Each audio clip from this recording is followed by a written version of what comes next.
Legendary and high valuable racing കാറായിട്ടാണ് Ferrari 1962 Ferrari 250 GTO കൊണ്ടുവരുന്നത്. ഏകദേശം 36 യൂണിറ്റ്സ് മാത്രമേ ഈ വാഹനം ഇറക്കിയിട്ടുള്ളൂ. ഒരു 3 ലിറ്റർ 12 സിലിണ്ടർ എഞ്ചിനാണ് ഇതിന് വരുന്നത്. ഫെറാറിയുടെ ആ കാലത്തുള്ള റേസിംഗ് കൺസെപ്റ്റുകളിൽ സക്സസ് ആയ ഒരു കാറാണിത്.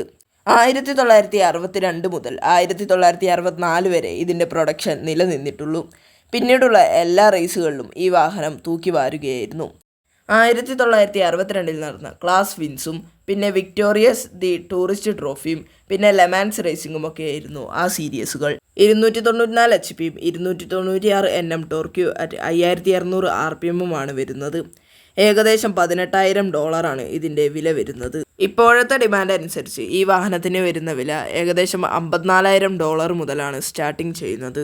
36 യൂണിറ്റ്സ് മാത്രം ഇറക്കിയിട്ടുള്ളത് കൊണ്ടും ആദ്യകാലത്തുള്ള ഈ വാഹനത്തിൻ്റെ പെർഫോമൻസ് മൂലവുമാണ് ഇതൊരു റെയർ കാറായി കണക്കാക്കപ്പെടുന്നത്.